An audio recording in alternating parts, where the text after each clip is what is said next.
অনেকের কাছে আমি খুব খারাপ একজন মানুষ, কারণ আমি মুখের উপর সব সত্যি কথা কয়ে এলাই। সত্যিরে সত্যি কইতে আর মিথ্যারে মিথ্যা কইতে আমি কারোর ভয় পাই না। আমি মনে করি যারা অন্যায় করে তার থেকে যারা অন্যায়কে প্রশ্রয় দেয়, অন্যায় সহ্য করে, তারা আরো বেশি দোষী। ছোট হোক আর বড়, যদি কেউ দোষ করে থাকে আমি তাদের দোষীও কমু। তারপর যদি কেউ আমার বেয়াদব মনে করে তাহলে আমি বেয়াদব। মুখে মধু আর অন্তরে বিষ নিয়ে আমি চলাফেরা করতে চাই না। আমি উপরে যেমন আমার মনের ভিতরটাও তেমন, যা কমু মুখের উপরে। আর যদি তার ফলে যদি আমি খারাপ মানুষ হয়ে থাকি তাহলে আমি খারাপ মানুষ, তাতে আমার কোনো আসে যায় না।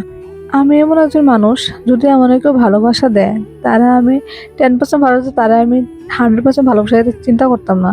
আর কেউ যদি আমার লগে খারাপ ব্যবহার করে, দুর্ব্যবহার করে, আমার দুচোখ দেখতে পারে না, আমার হিংসা করে, ওসব মানুষ থেকে আমি দূরত্ব বজায় রাখতে পছন্দ করি। কারণ যারা আমার হিংসা করে পছন্দ করে না, তার লগে তো আমার তো সম্পর্ক রাখার দরকার নেই না। আমি ওসব মানুষ থেকে নিজের দূরত্ব রাখতে পছন্দ করি। আমাদের চারিপাশে মানুষ রূপে অনেক গিরগিটি আছে যারা অনেক রং বদলায়, একবার এক রং, তার মনে একরকম থাকে, বাইরে একরকম থাকে।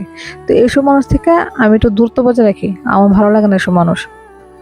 কিন্তু আমার না একটা দুর্বলতা আছে, আমার মনটা না খুব নরম। উপরে যেমন কঠোর মনে হয়, যেরকম আমার মনে হয় আমি খুব কঠোর, আমি খুব খুব শক্ত একজন মানুষ, আমি সেরকম না। আমার মনটা প্রচন্ড নরম। আমার লোকে যে যত খারাপ ব্যবহার করে যাই করুক না করো, ওই মানুষটা যদি কিছু হয়ে যায় না, মানে আমার যখন কষ্টের বুকটা হয়ে যায়, আমি পাই না কি করে না করে, ওই মানুষটার লাগে আমার মনে খুব কষ্ট হয়।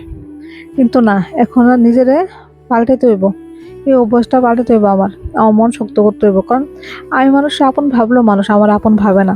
এখন সময় নিজেকে বদলানোর, নিজের মনকে শক্ত করা। আমরা আত্মসম্মানে আমরা কাছে সর্বপ্রথম হওয়া দরকার।